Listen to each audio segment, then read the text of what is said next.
नमस्कार बच्चों, आज हम सोल्व करेंगे कक्षा 9वीं अर्धवार्षिक परीक्षा 2025-26। आज कक्षा 9वीं में कौन सा क्वेश्चन आया, कौन सा पेपर आया, कितना हार्ड आया, कितना सरल आया, वो देखेंगे। तो आप वीडियो में बने रहिए, एंड तक अपन एक एक क्वेश्चन सोल्व करेंगे। आप पेपर में देखिए कि पहला क्वेश्चन आया कि निम्नलिखित में से ज्ञात करो कि कौन सा 10 मलव प्रसार है। इसमें 10 मलव प्रसार ज्ञात करना है। तो पहले में कौन सा आंसर आएगा? 10 मलव प्रसार, यानी कि 10 मलव के शांत 10 मलव प्रसार बोल रहा है। ये कौन सा? शांत 10 मलव प्रसार, यानी कि पॉइंट के बाद संख्या रिपीट नहीं होनी चाहिए, वो हमेशा शांत 10 मलव प्रसार रहता है। तो अपना इसमें आंसर क्या आएगा? 4/5 आंसर पहले का। दूसरा क्वेश्चन देखिए आप, समीकरण x + 2y = 4 का हल है। इसमें आपको हल दिखाना है। इसमें अगर आप बराबर भी करोगे तो इसमें आप इधर देखो, पेपर में कॉपी में देखो कि दूसरा क्वेश्चन में क्या है कि इक्वेशन दे रखी है अपन को x + 2y = 4। अब इसमें पूछा गया है कि इसके समीकरण के हल क्या होंगे। तो यहाँ पर देखो, अपन रख के भी देख सकते हैं। पहला दे रखा है a वाला 0,2। कभी भी x का मान 0 नहीं होगा, क्योंकि यहाँ पर x और y की वैल्यू दे रखी है। हल हमेशा x का मान रख के देखेंगे तो 0 + 2,2 = 4। तो 0 + 4 = 4। तो 4 = 4 ये नहीं होगा। उसके बाद अपना ये आंसर नहीं होगा। उसके बाद दूसरा देखो आप, 2,0 अगर आप x की जगह 2 रख के देखोगे तो 2 प्लस और y की वैल्यू 0 है अपने पास यहाँ पर बराबर 4। तो 2,2 = 4। इसको काट भी सकते हो, 1 = 2, इसमें ये आएगा। उसके बाद इसमें आंसर क्या है? इसमें आंसर आएगा अपना, अब तीसरा रख के देखते हैं अपन, 4,0। 4,0 दोनों साइड बराबर होनी चाहिए। तो 4 + 0 = 4। तो 4 = 4। अपना तीसरा कौन सा है? 4 = 4। ये देखो इसमें, तो अपना आंसर इसमें कौन सा होगा? इसमें अपना आंसर होगा दूसरे क्वेश्चन में सी वाला ऑप्शन। तीसरा देखो आप, निम्न में से कौन त्रिभुजों की सर्वांग क्षमता कसौटी है? निम्न में से कौन सी सर्वांग क्षमता कसौटी है? त्रिभुजों की पूछा है इसने। किसकी पूछा है? त्रिभुजों की। तो यहाँ पर आ जाएगा भुजा कोण भुजा। क्या आ जाएगा यहाँ पर? तीसरे में भुजा कोण भुजा। तो इसमें कौन सा ऑप्शन सही रहेगा? चौथा। उसके बाद आप चौथा क्वेश्चन देखो, निम्न में से कौन सी अपरिमेय संख्या है? निम्न में से कौन सी अपरिमेय संख्या है? अपरिमेय संख्या इनमें से कौन सी है? 81 अपरिमेय नहीं है, क्योंकि 81 का अपने यहाँ पर क्या होता है? वर्गमूल हो जाता है। तो 81 के वर्गमूल कितना होगा? 9। तो अपने पास ये संख्या भी नहीं है। इसके बाद 3 से अपन इसको काट सकते हैं 4 बार। तो 4 का आ जाएगा 2, और यहाँ पर 2 का वर्ग होता है 2, और 9 का वर्ग होता है 3। तो 7 यहाँ पर क्या है? अपरिमेय संख्या। उसके बाद चौथा क्वेश्चन देखो आप, ये पांचवा बहुपद दे रखा है अपन को 4x⁴ + 0x³ + 0x⁵ + 5x + 7। अब इसमें देखो, इसने क्या पूछा है कि इसमें बहुपद की घात क्या होगी। इसने पूछा है कि बहुपद की घात क्या होगी। तो आप इसमें एक बात नोटिस करो, ये पद 0 से गुणा हो रहा है, तो इसका पूरा मान कितना आ जाएगा? 0 आ जाएगा। उसके बाद ये पद भी 0 से गुणा हो रहा है, तो ये भी 0 आ जाएगा। यहाँ पर अधिकतम घात क्या होगी? इस पांचवे में अधिकतम घात आ जाएगी अपनी, क्या आ जाएगी? 4, क्योंकि दोनों पद 5 और 3 के पद 0 हो जाएंगे, तो बचेगा 4 वाला पद। उसके बाद में आप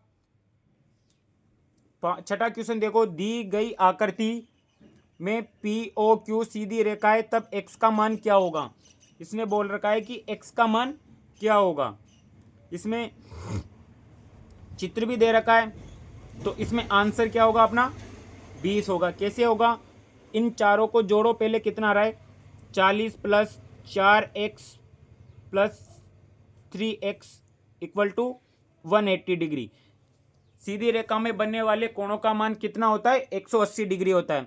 यहाँ पर कितना आ जाएगा? 7x आ जाएगा। और ये 180 में से घटेगा, इधर आके माइनस हो जाएगा, तो यहाँ पर 140 बचेगा और 7 से ये चल जाएगा। एक्स की वैल्यू कितनी आएगी? 20 डिग्री। तो अपने क्या आ गया? 20 डिग्री। आगे देखो आप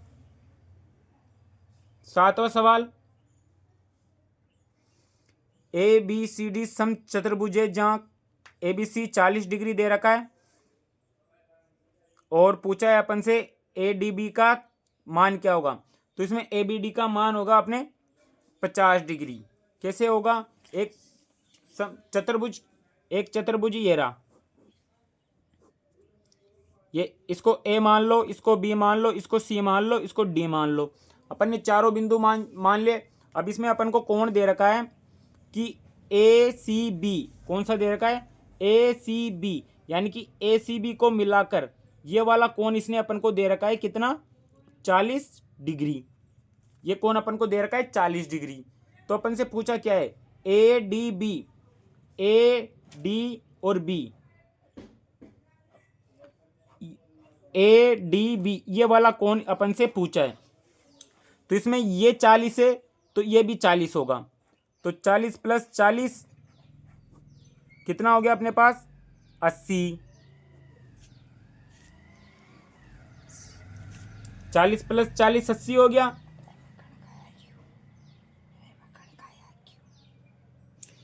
40 प्लस 40, इस कोण का मान और इस कोण का मान बराबर होगा। क्यों होगा? क्योंकि सम्मुख कोण है। कौन से कोण है ये? सम्मुख कोण। तो इसमें देखो आप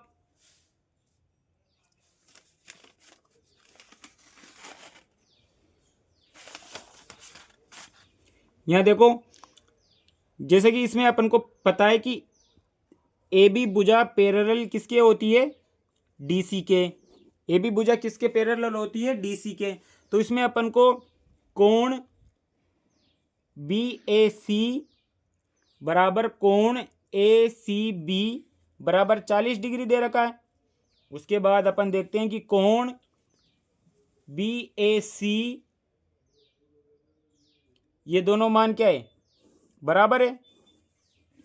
उसके बाद अपन इसमें देखते हैं कि त्रिभुज ए बी सी बराबर, त्रिभुज ए बी सी बराबर में क्या है? ए बी भुजा और बी सी भुजा दोनों बराबर है। तो इसमें क्या होगा कि कोण बी ए सी बराबर कोण बी सी ए बराबर भी 40 डिग्री होगा। अपन से पूछा है और अपन को याद है कि त्रिभुज ए बी सी, इसमें कोण का मान कितना होता है? 180 डिग्री। तीनों कोणों का मान कितना होगा? 180 डिग्री। तो इसमें अपन कोण ए बी सी बराबर 180 डिग्री माइनस 80 डिग्री, क्योंकि वहां पर 40 प्लस 80 हो गए। तो इसमें अपना मान क्या आएगा? 100 डिग्री। किसका मान आया? कोण ए बी सी का।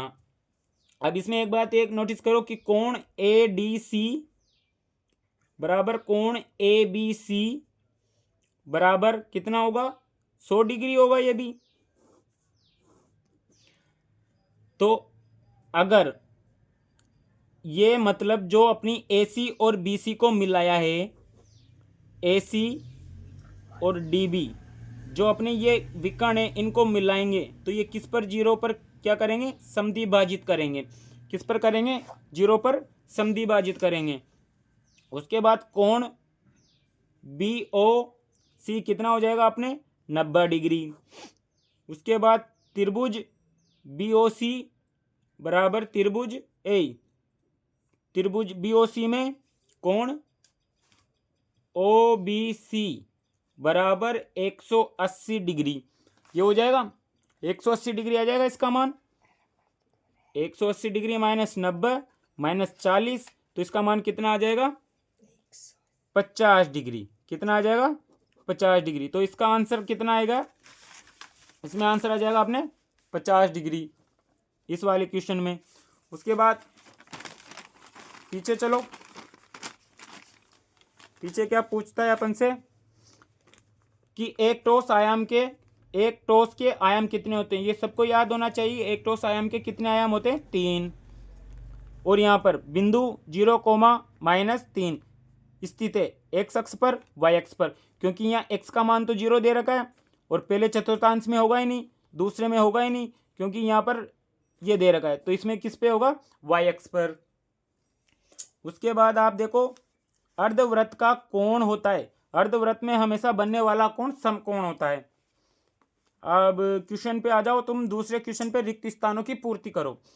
तो बहुपद दे रखा है, इनको गुणा करने पर एक्स स्क्वायर की में एक्स स्क्वायर की घात होगी, इसमें मिसप्रिंट है, इसमें पूछ रहा है ये एक्स की घात क्या होगी, तो इसमें एक्स की घात 2 आएगी। क्यों आएगी, जब इसको सोल्व करेंगे, इसको गुणा करेंगे ना अपन, तो एक्स और 3x मिलकर क्या बनेगा, 3x स्क्वायर। उसके बाद यहाँ पर घात नहीं आएगी, तो इसमें घात क्या आएगी, एक्स स्क्वायर 2।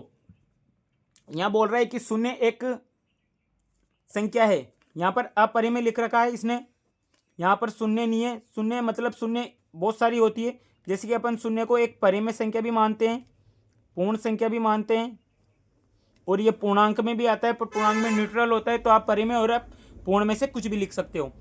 यहाँ पर देखो बिंदु 1,1 कौन से चतुर्थांश में होंगे, ये पहले चतुर्थांश में होंगे। क्यों होंगे, +-1,1 पहले में आ जाता है। उसके बाद आप पॉइंट, ये क्वेश्चन देखो कि पहले में होगा यदि 3,a समीकरण 2x + 3y = 12 का हल है तो a का मान क्या होगा। तो a का मान ज्ञात करने के लिए आप कुछ मत करो कि ये तो दे रखा है x का और ये दे रखा है y का, तो 2 × 3 + 3a = 12, तो ये 6 हो जाएगा, यहाँ पर 3a आ जाएगा, यहाँ पर 12 आ जाएंगे, ये 6 12 में से जाएंगे, 6 बचेंगे, तो 3a = 6, 3 से जाएगा ये 6 2 बार, तो a की वैल्यू कितनी आ जाएगी, यहाँ पर 2 आ जाएगी। यदि दो कोणों का मान 180 डिग्री हो तो वो क्या रहते हैं, वो अधिक कोण कहलाते हैं। कौन से कहलाते हैं, इसमें आएगा दो कोण 180 डिग्री का कोण बनाते हैं, तो वो कोण कौन से होते हैं, अधिक कोण होते हैं। कौन से होते हैं, वो अधिक कोण होते हैं। यदि दो रेखाएं एक दूसरे को प्रतिच्छेद करती है तो तब शीर्षाभिमुख कोण क्या होते हैं, शीर्षाभिमुख कोण या तो समान होंगे या फिर बराबर होंगे। क्या होंगे, बराबर होंगे। उसके बाद समान भुजाओं वाले दो वर्ग क्या होते हैं, समान भुजाओं वाले दो वर्ग सर्वांगसम होते हैं।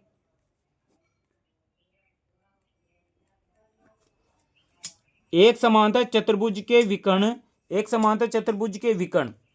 विकर्ण एक दूसरे को प्रतिच्छेद करते हैं, नहीं, क्या करते हैं,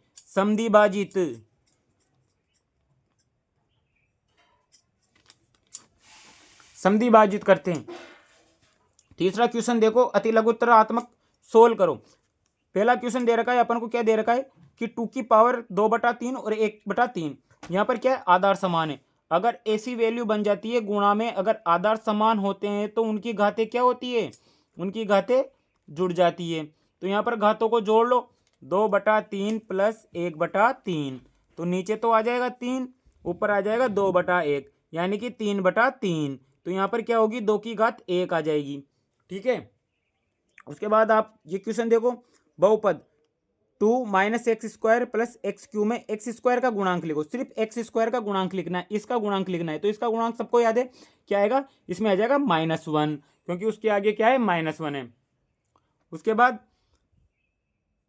ये देखो बिंदु -5,12 की x अक्ष से दूरी, x अक्ष से दूरी वही होती है जो y अक्ष के निरपेक्ष होती है, यानी कि 12 = 12 मात्रक कितनी हो जाएगी इसमें, y x अक्ष के निरपेक्ष दूरी को ही y अक्ष की दूरी कहते हैं। तो x के सापेक्ष y की दूरी ही निरपेक्ष दूरी होती है। और इसमें ABC पूछा गया है, x का a b c का मान पूछा गया है। तो इसमें पहले इसको आप अच्छी तरह जमा लो, x - y - 4 = 0। तो a का मान तो 1 हो जाएगा, b का मान -1 हो जाएगा, c का मान -4 हो जाएगा। ठीक है। रेखाखंड की परिभाषा दीजिए। रेखाखंड की आपको परिभाषा याद है, क्या होता है कि जो रेखा होती है इसका एक टुकड़ा होता है जिसका अंतिम बिंदु व प्रारंभ बिंदु हमें पता होता है, उसे रेखाखंड कहते हैं। और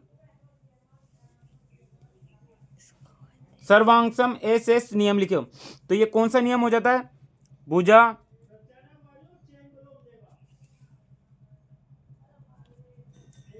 भुजा भुजा भुजा।